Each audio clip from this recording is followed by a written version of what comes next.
Data w'ubwiza budasanzwe so mwami wacu Yesu Kristo, uri Imana ishizwe hejuru y'amajuru, uravuga bikaba, urateka bigakomera, urema ibitariho bikabashaga no kubaho. Ndasenge uyu mwene data ugiye kumva rino jambo, reka rimwubake kandi rimukomeze, ko rimusanze ntabe ariko rimusiga, ariko rizane impinduka mu buzima bwe, mu izina ry'umwami wacu Yesu Kristo, amen. Turasoma ijambo ry'Imana, dusoma mu gitabo cya Yosuwa ibice 5 umurongo wa 9. Haravuga ngo uhoraho abarira Yosuwa ati uyu munsi mbakuye ko agakengegwe abanyegiputa babakengereye ndagatembagaje, nico catumye aho hantu hitwa Gilugari na bugingo n'ubu. Gilugari hasobanurwa ngo gutembagaza. Imana ishimwe cyane. Ijambo tugiye kuganiraho riravuga ngo gutembagaza cyangwa Gilugari.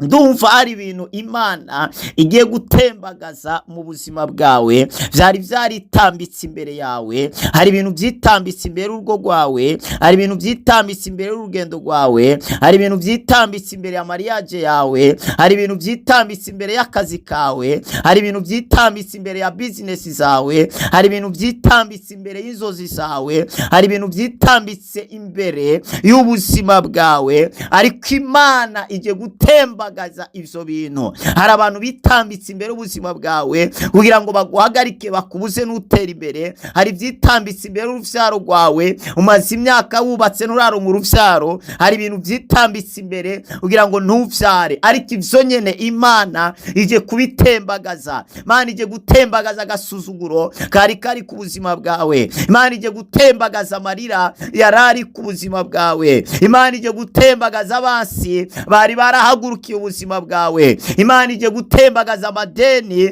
yarari ku buzima bwawe. Imana ije gutembagaza ubuzima bwo gupanga. Imana ije gutembagaza iyo ndwara ya malaria, iyo ndwara ya sida, iyo ndwara ya diabeti, iyo ndwara y'umutima, iyo ndwara ya kansera, iyo ndwara ya amibe, iyo ndwara ya mafyigo, iyo ndwara ya hepatite A na B na C, iyo ndwara ya asima, iyo ndwara y'amaso, iyo ndwara y'umutwe udahera. Imana ije kuyitembagaza mu buzima bwawe. Imana igumugisha. Haracyari ivyizigiro na igiti cyatemye cyumvise ivura cyo subira kunaga kikera imbuto nk'izambere. Haracyari ivyizigiro ko waruranirwa, ko watera imbere. Haracyari ivyizigiro abandi bageze ko wahagera. Ijambo rirambwira ngo data arakora kugeza n'ubu. Ntabwo data yigeze aja mwikonji ngareke gukora. Mwizere, kura amaso kuvyo muganga yakubwiye, shira amaso ku Imana ivuga. Ibidashobokera abantu bishobokera Imana. Ivyo abaganga bananiwe Kristo arabishoboye. Indwara zidakira uyu mwami arazikiza. Aho utabona gizira we yabashaga guhakizira. Nehemiya arabimenya, ahura n'intambara zimuburabuza mu gikorwa yariko arakora, ariko Nehemiya aravuga ngo Imana yo mwijuru niyo izatuma vyemera, niyo izatuma bikunda. Imana niyo igiye gutuma uronka akajya akazi, wubaka rujya rugo. Imana nigiye gutuma wishura ry'amadeni. Imana nigiye gutuma utera imbere. Imana niyo igiye gutuma uhindurirwa ubuzima, uhindurirwa imibereho. Imana nigiye gutuma ukiri iyo ndwara. Ntabwo ari imiti y'abaganga, ntabwo ari umuntu agiye kuzana impinduka mu rugo rwawe, ariko Imana niyo izatuma bikunda, niyo izatuma uvyara wose nk'abandi, niyo izatuma wambara neza, urya neza, niyo izatuma wubaka irya nzu.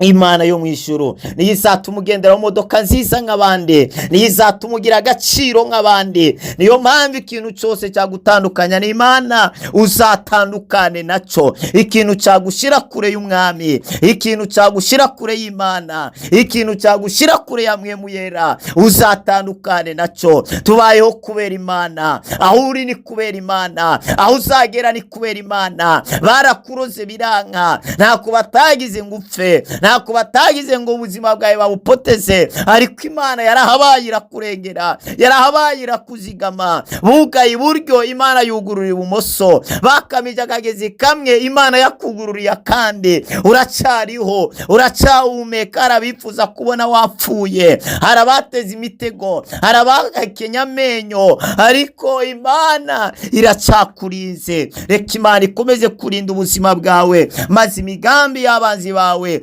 ntikomeze kuburizwamo. Imana idutabare cyane. Imana ibwira Yosuwa, haleluya, aha Mose Imana yari yamutahanye. Wibuke ko Mose ariwe yakuye Abisirayeli muri Egiputa abajyanye muri Kanani, ariko mu rugendo Imana ibona Mose akomeje atwara Abisirayeli. Imana iza kubona uburakari bwari muri Mose, iravuga ati uyu muntu yava amarira mu butayu, reka uyu muntu mbe ndamutahanye gato maze Yosuwa aba ariwe akomeza igikorwa. Imana ishikiriza Yosuwa igikorwa cyo gutwara Abisirayeli abatware muri Kanani. Imana imubwira ati eheraba Mose ndamutwaye, niwe ugiye gusigarana igikorwa.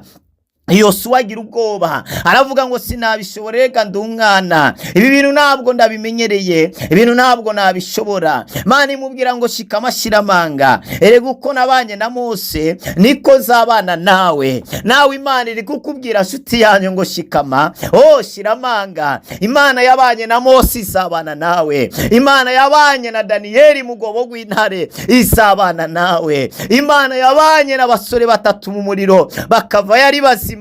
Iyo Mana iri kumwe nawe. Iyo muriro uzawuva muri muzima, ivyo bibazo uzabiva muri muzima, izo ntare bagutaye muzaziva muri muzima, iyo sumu baguhaye izahinduka vitamine A na B na C, bazarindira gutembagara babibure. Bibiri ivuga nk'inzoka ikomora Pawulo ku ntoke ngo maze barindira kagwa bukumbi, ngo barindira kapfa, kubera iyo nzoka yari ifite ubumara, ngo maze babitegereje umwanya muremure babonye ataca baye barahindura imvugo, ngerega wa muntu n'Imana, erega bwabo ndari kumwe n'Imana. Bagiye guhindura imvugo, babonye uburozi bagwaye ataco bukugize, bagiye guhindura imvugo, babonye imitego bateze ataci kugize, bagiye guhindura imvugo, aho bavuze ngo nusohagera babonye wahareze, bagiye guhindura imvugo, babonye nawe uri ku kibuga c'indege, babonye nawe wabyaye, babonye nawe wakoze bariyaje, bazahindura imvugo. Reka Imana ikora ikintu gishasha ku buzima bwawe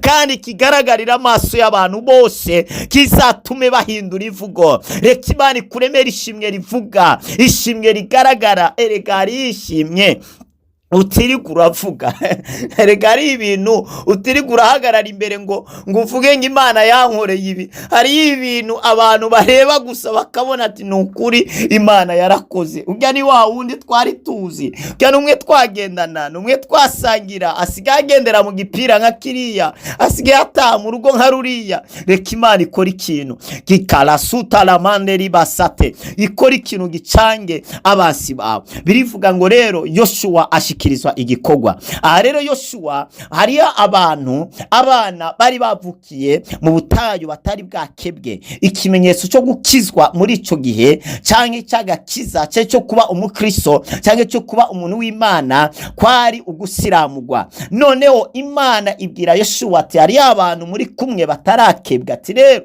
mukebwe. Rero gukebwa rero byasobanurwa ngo gutakaza ubuzima bwa kera, gutakaza ubuzima bw'icaha, gutakaza ubuzima bwo muri Egiputa, maze ngo abantu bose barakebwa. Ngo bagiyeza gukebwa kuri uwo munsi, Imana ikirabaro kiravuga ngo nagasuzuguro mwari mumaze igihe mufite, abantu babasuzugura, abantu babakengera, abantu babareba bakabasuzugura kubera mutazi kwambara, kubera mutazi kurya, kubera mutaragera muri Kanani. Ataho gasuzuguro nanje nje kugatembagaza.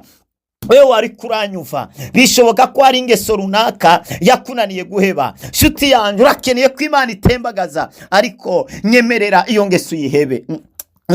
Ndabigusabye kugira ngo rino jambo rigukorere. Nyemerera ubwo busambanyi buhebe, nyemerera go kabore gugahebe, nyemerera ubapfumu bahebe, nyemerera iyo miti wakuye mu bapfumu uyite, kuko Imana igiye kuzana impinduka. Ntiyazana impinduka hakiri uwo mwijima. Nyemerera uwo mugabo w'abandi umuhebe, nyemerera uwo mugore w'abandi umuhebe, nyemerera iyo ngeso wari ufise uyihege. Aya masuta lamande, nyemerera ibyo bitutsi bihebe, nyemerera ubwo bugeso runaka wari ufite ubuhebe, kugira ngo ubone imbaraga z'Imana, kugira ngo ubone gukora kw'Imana. Hari Imana ikorana nyuma ya zero, hari Imana ikora izananiranye, hari Imana ikora n'inyuma y'ubusa, hari Imana ikora ibidashoboka ikabindura ibishoboka. Nyemerera uhebe, nyemerera uhebe gutuka uwo mugabo, uhebe gutuka uwo mugore, nyemerera uhebe iyo nzoga, uhebe iryo tabi, nyemerera uhebe ivyo bintu. Nta muntu akubona, ariko iyo mwijuru irakubona. Nyemerera rero bihagarike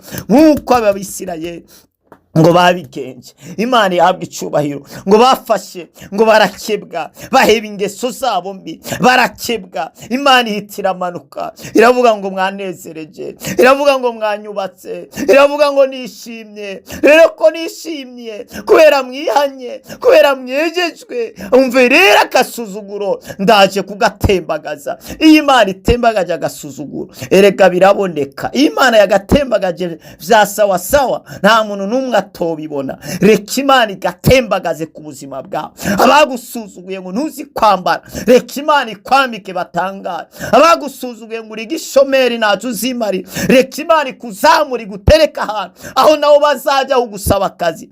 Ndumva nagusenge. Hari umuntu afite agasuzuguro hano ariko aranyumva. Hari umuntu yasuzuguwe. Uzi ko ari abantu tujya kuramutsa nibaduwe na yambu, uzi ko ari abantu dutelefona na telefone zacu nibazitabe, twabandikiraga message bakazireba ariko nibasubize. Ako ni agasuzuguro. Wanagenda kumusura kibaza ngo ugiye kumusaba kubera arabizi gatacu ufite. My God, barakora n'inama nibagutumire kubera bazi ko ntacu uri bubaterere. Ako ni agasuzuguro. Waninjira mu itorero bakagukura ku ntebe y'imbere bakagujana hari inyuma kubera hari umutegetsi, kubera hari umukire yinjiye mu itorero bakagusuzugura. Alebro shatarabaye. Ufise impano mugabo kubera agasuzuguro n'usengeye iyo ataba wakishurwa ntabwo ari we baza gushimira. Aza gushimira babandi bubatse izina, babandi bamaze gukira, babandi bamaze kugira ijambo, babandi bamaze kumenyekana. Nubwo ari uba wabikoze ntabwo byigera bimenyekana. Byabaye kuri Moridekayi. Agirira neza umwami, aguhembwa, ahubwo ashyirwa ku irembo. Utakoze neza, utakoze aba ni waduzwa hejuru. Igikorwa cya Moridekayi kirubikwa, kinyegezwa ahantu. Ariko Imana reka inyegurure icubahiro cyawe, Imana inyegurure ineza yawe. Hari ibikorwa wakoze abantu ntibabibonye, ariko iyo mu ijuru yarabibonye. Reka ivyo bikorwa Imana ihaguruke ibiguhembere. Hari abantu wafashije, hari abasundege boria, hari imbuto watanze, hari ibikorwa wakoze. Reka Imana iguhembere umurimo mwiza wakoze. Reka Imana yibuke amashikanwa yawe, yibuka amasengesho yawe. Amwe wasengera ku musozi, amwe wasenga mu ijoro, amwe wasengera mu mvura, amwe wasengera mu ibarabara, amwe wasenga ubabaye, amwe wasenga uri wenyene, amwe wasenga. Reka Imana yumve, reka Imana yishure, reka Imana yasubize. Kazobalegibaya. Urakoze mwami Imana. Karemo shantala mande gibaya mandere bosi bakaya. Uri Imana y'ubwiza budasanzwe, uravuga bikaba, urategeka bigakomera. Abana bawe barasuzuguwe n'abato basuzuguye. Yesu haguruka utembagaza agasuzuguro hejuru y'ubuzima bwabo. Tembagaza iyi ndwara yamuteje agasuzuguro, tembagaza ubu bukene, tembagaza buno bushomeri, tembagaza buno bugumba mu izina rya Yesu. Tembagaza amasida, amadiyabete, imitima. Tembagaza karabasota ramande, tembagaza iyi misozi yamubugiye gutera imbere. Tembagaza bino bihome ayaragabaya tiko ramande ginoskeri mando tali talamande gibaya.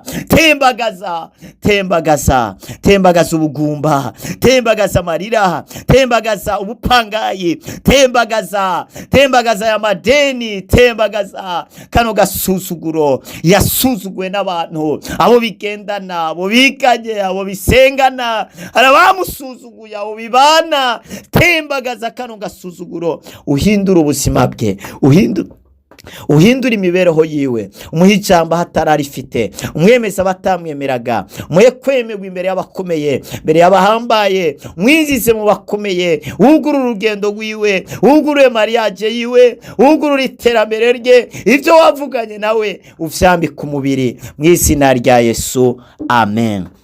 Imana iguhaye umugisha, Imana itembagaje agasuzuguro, Imana ikuyeho agakengegwe. Ndiko ndasenga, nabonye hari ibintu biriko biratembagara, biriko birahenuka, mbona hari n'abantu benshi bariko barahenuka. Imana ije kubahisha ubuzima bwawe, abari baritambitse imbere yawe Imana ibavanyeho, byari byaritambitse imbere yawe Imana ibikuyeho. Nabonye abantu bakugwa ku ntebe imwe bashigwa ku yindi ntebe, abantu bakugwa ku ngazi imwe bashigwa ku yindi ngazi, abantu bakugwaho imyambaro ishaje isa nabi bambikwa iyindi myambaro, abantu bafata ingendo reko ramande gibaya bosi taramande rabasune gebondo. Navuga byinshi, reka ndangiriza aho ngaho. Ukeneye gusenge, gufise umutwaro runaka, tuba tuhari ku bwanyu, twandikire kuri no nimero +257 65 77 339 agasaraba 257 65 177 339. Mwari kumwe na Apotre wa Kristo Glory Shine. Sangiza abandi, mwarahizagiwe cyane.